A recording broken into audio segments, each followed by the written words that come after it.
was that, look, I was part of the KGB apparatus.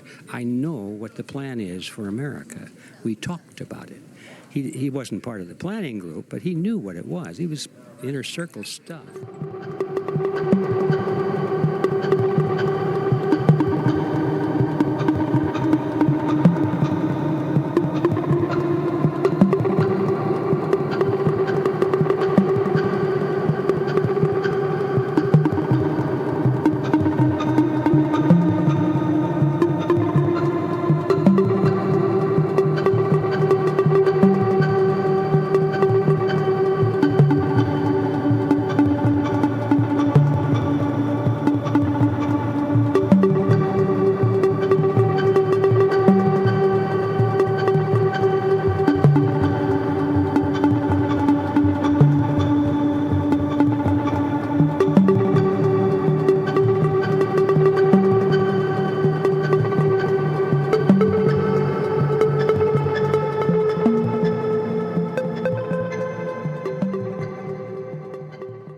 Soviet handbook.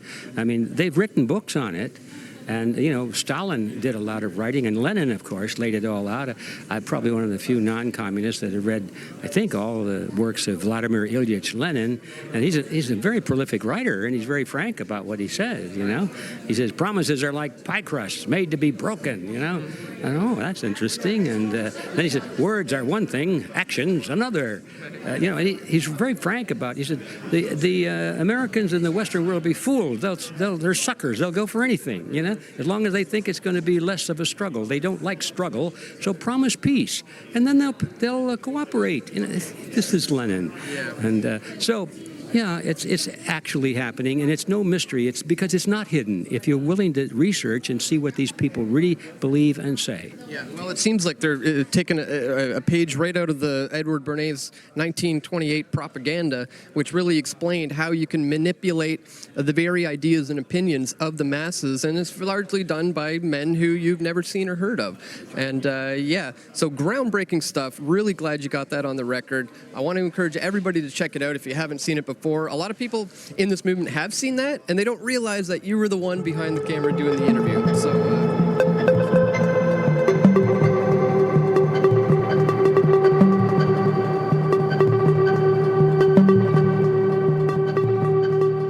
You spoke several times before about ideological subversion. That is a phrase that I'm afraid some Americans don't fully understand. When the Soviets use the phrase ideological subversion, what do they mean by it? Ideological subversion is the process which is legitimate, overt, and open. You can see it with your own eyes. But in reality, the main emphasis of the KGB is not in the area of intelligence at all. According to my opinion and opinion of many defectors of my caliber, only about 15% of time, money, and manpower is spent on espionage as such. The other 85% is a slow process which we call either ideological subversion or active measures, активные мероприятия in the language of the KGB, or psychological warfare. What it basically means is to change the perception of reality of every American to such an extent that despite of the abundance of information, no one is able to come to sensible conclusions in the interests of defending themselves, their families, their community, and their country. Carney's a lot smarter than Trudeau, but then again, so are half my chickens. Trudeau, the budget will balance itself, for 10 years ran deficits. Carney, he says, I'm not even going to put a budget out. Then I don't have to worry about busting it. Toronto Dominion chief economist, Canada's about to lose 100,000 jobs. Carney himself said we're going into recession and it will affect your savings and your bank accounts. Elbows up, dummies.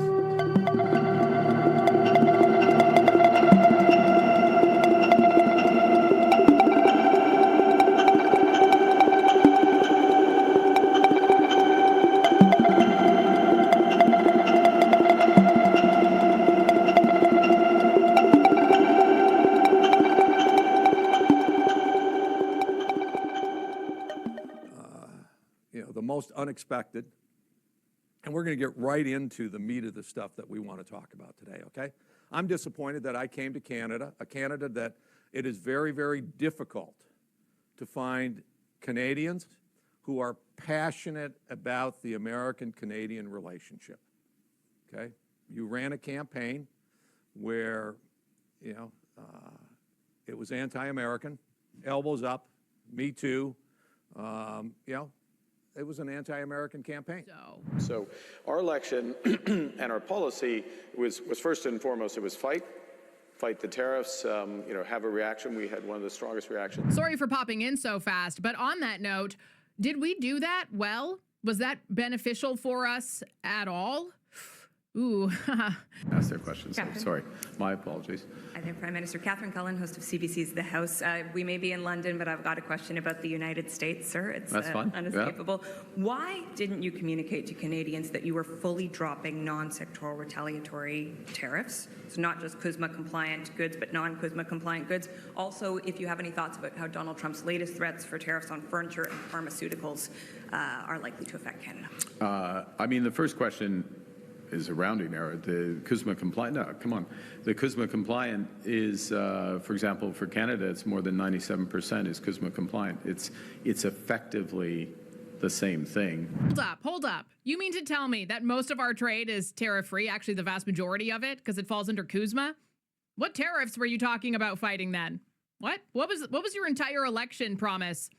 A lie? Is that what it was? It was a misleading, manipulated lie? That's crazy. So our ability to have one Canadian economy, we have a bunch of internal trade barriers. We're removing all of those. Our ability to build for the future new trade corridors, clean energy, artificial intelligence, build, diversify with partners. All of that is much greater than what could be taken away, even in the worst tariff scenario. So you have a positive element to that. Here's the thing, where if you just think about what he's saying a little bit harder, you would tell yourself, if that was true, why did Canadians panic so much? If that was true, why were you saying that Donald Trump wants to own us? If that was true, why are Canadians struggling so bad? And if that indeed is true, how on earth have you allowed us to suffer like this? For what gain? So you admitted that your government, of whom you were advising for the last 5 years, Justin Trudeau, Chrystia Freeland, all those people you've been buddy-buddy with for many, many years, you admit that you guys did this to us on purpose to enact your fantasy.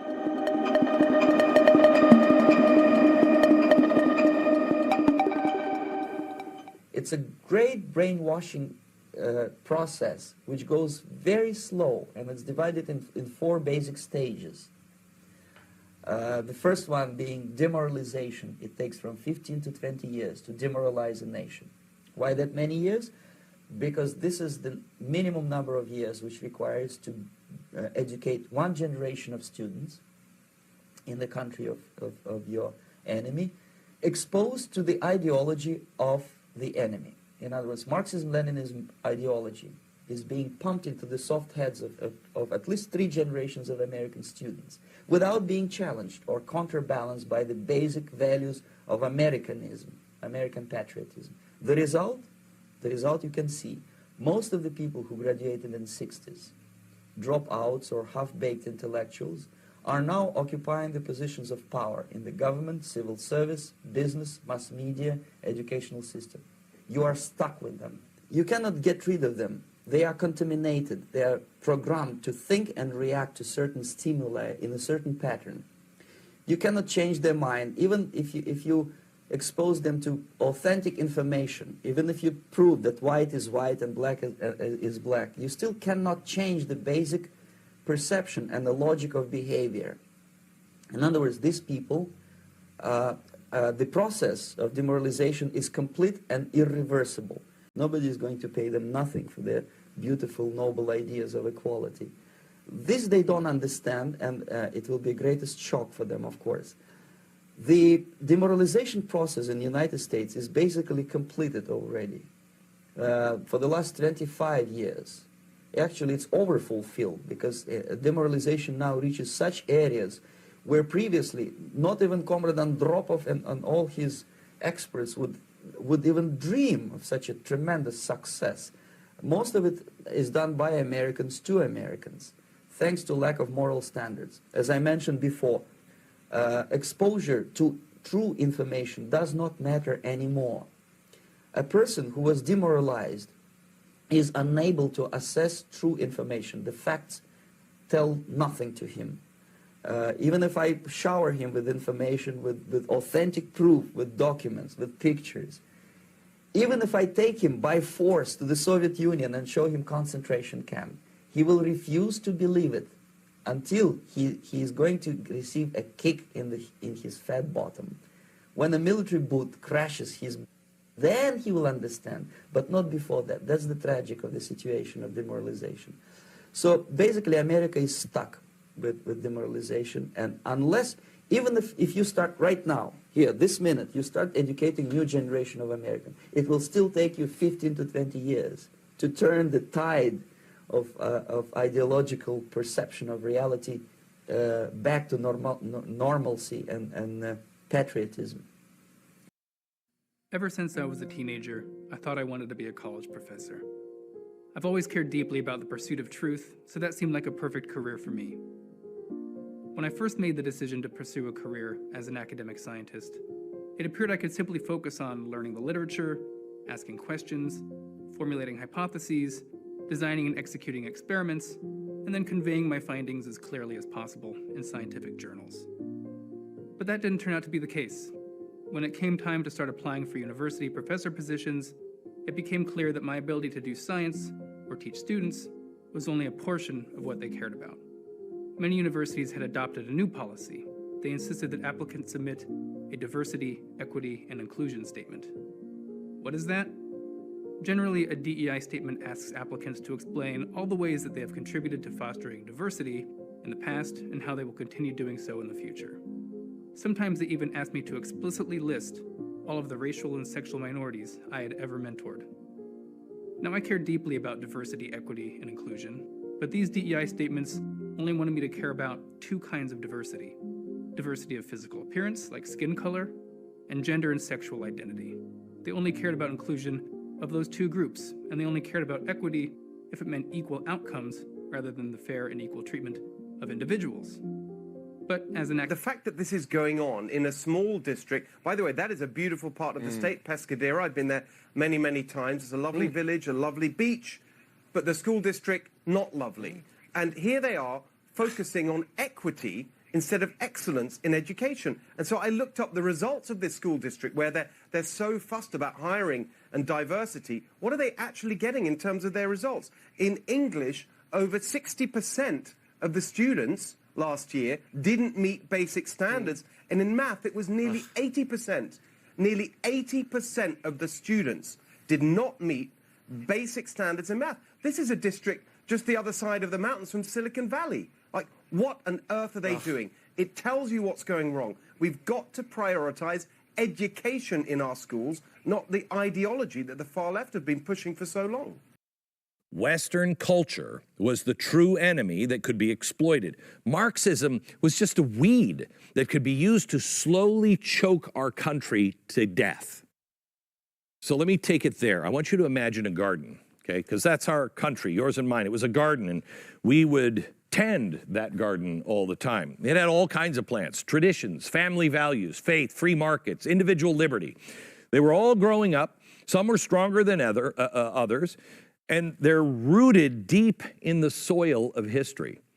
But then this vine comes along, cultural Marxism, and it doesn't announce itself with trumpets, because if it did, you would immediately kill that pernicious plant. It's quiet, it's sneaky, and it stays down low. It starts in the shadows, down in the dirt, whispering that everything we've built is rotten, oppressive, unfair. Shh.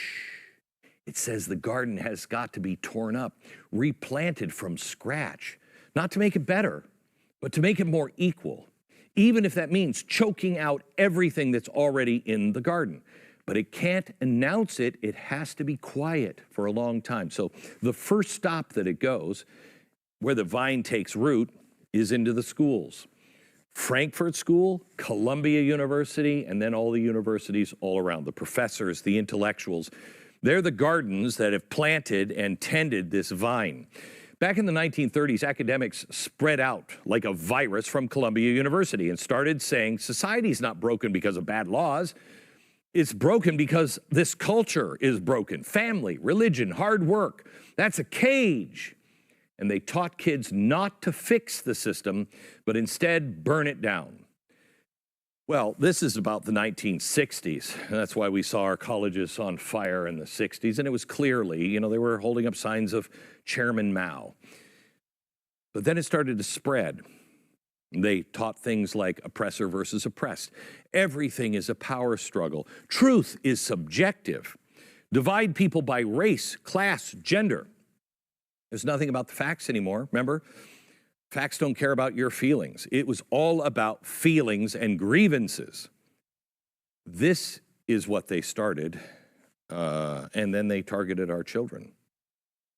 Today, K through 12 grade schools, they are still today fighting to keep DEI as part of the official curriculum. It must be cut out. It is a vine choking our children to death. The next stage is destabilization. This time, subverter does not care about your ideas and the patterns of your consumption. Whether you eat junk food and get fat and flabby, it doesn't matter anymore. This time, and it takes only from 2 to 5 years to destabilize a nation, what matters is essentials: economy, foreign relations, defense systems. And you can see it quite clearly that in some areas, in such sensitive areas as defense and economy.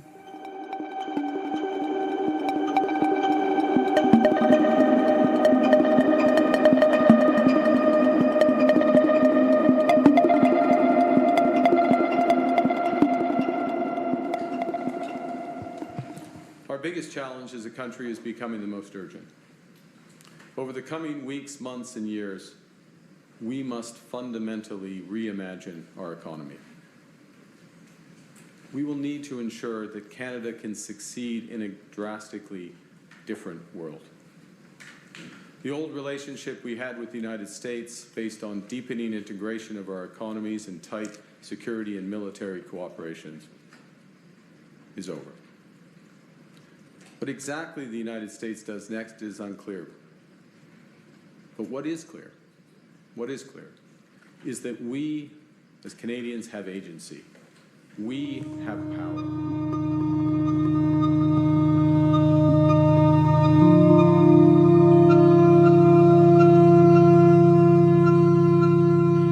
Chain of communication in the Armed Forces and Veterans community, I would estimate anywhere between 3,000 and 5,000 people were lost. And when you've got a military as small as ours, we're talking a huge hit. If you were a business and you lost 10 to 15% of your people in one fell swoop, you'd be out of business. And truthfully, in my opinion, the Canadian military right now is out of business. We couldn't mount a defense of our own country, let alone send people to a NATO-involved conflict right now. Well, I want to try to put that in perspective from my own understanding. So you believe that the numbers were somewhere between 3,000 and 4,000 members, which is about 10% of the operational force. Mm-hmm. Do you have any idea how many people we lost out of operational readiness when we participated in the Afghanistan war for 20 years? I believe it was 53 deaths in Afghanistan. So let me understand that. So after 20 years or so of operations, military operations in Afghanistan against an identified foreign enemy, we lost 60 or so, 57 people in 10, 20 years. Mm-hmm. And then we self-inflicted 3,000 to 4,000 essentially operational casualties to our military ourselves? Yes. Yeah, we decimated our military with this. We are already undermanned badly. We should have close to 100,000 regular force and reserve force people. That's about the size of the military that Canada says that it needs. And from Speaking to sources, we're down to about 40,000 people right now. So our self-inflicted damage to our Canadian Armed Forces was more than Afghanistan. Way more, by thousands more. I can't imagine you know this answer. How far back in our military past do we have to go before we find a comparable hit on our Canadian Armed Forces operational personnel? At a guess, World War II? The next stage, of course, is crisis. It may take only up to 6 weeks to bring a country to the verge of crisis. You can see it in Central America now. And after crisis, with a violent change of power, structure, and economy, you have so-called the period of normalization. It may last indefinitely. Normalization is a cynical expression borrowed from Soviet propaganda. When the Soviet tanks moved into Czechoslovakia in '68, Comrade Brezhnev said, "Now the situation in brotherly Czechoslovakia is normalized." This is what will happen in the United States if you allow all these schmucks to bring the country to crisis, to promise people all kind of goodies and the paradise on earth, to destabilize your economy, to eliminate the principle of free market competition, and to put a big brother government in Washington, D.C., with benevolent dictators like Walter Mondale, who will promise lots of things, never mind whether the promises are fulfillable or not. Many of you maybe have been to the grocery store, because I think most of you have to eat, and you've probably noticed that food is astronomically high. Basics, you know, like one dad wrote to me, goes, "My kid loves strawberries, can't afford strawberries anymore." Beef, all the basics are just so expensive. The Conservatives, which is the official opposition, whose job it is to hold the government to account, the government being the Liberals, was questioning them on grocery prices. Forward a motion to get rid of all the taxes that are driving up the cost of groceries. Watch this exchange. When will this Liberal government stop emptying the wallets of Canadians to cover for their failures? The Honourable Secretary of State's report. Thank you very much, Mr. Speaker. Studies show that school food programs improve student health and mental health.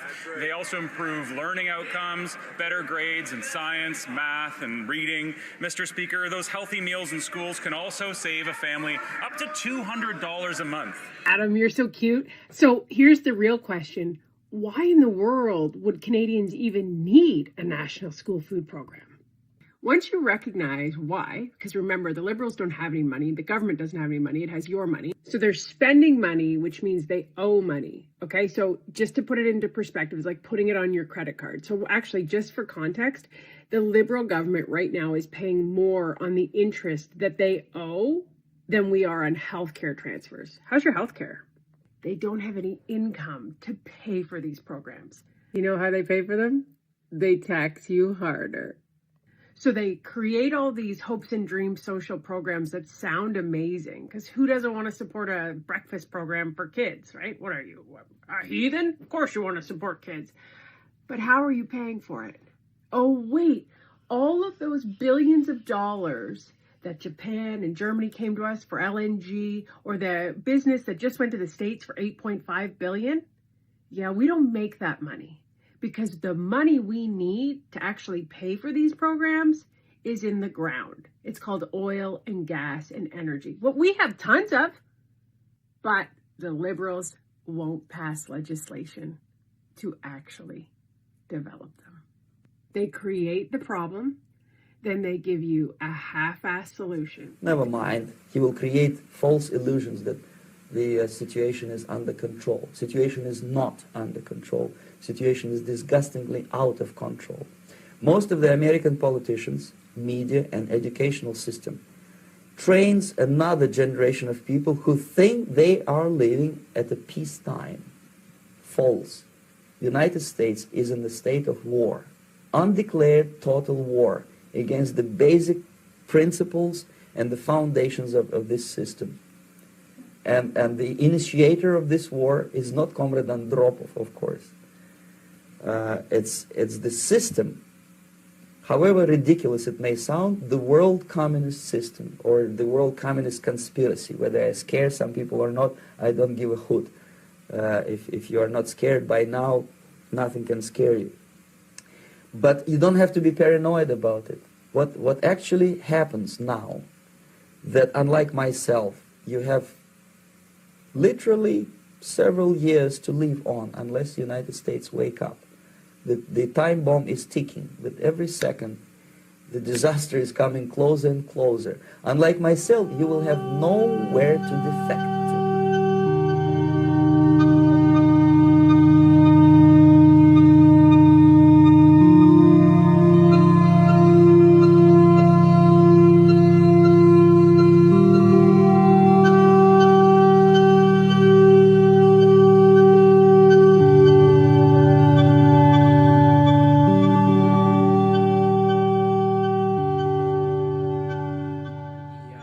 Is an affront of individual dignity. So I was just wondering if you could elaborate on that a little bit more, and whether you agree that DEI is a form of government-sponsored top-down ideology.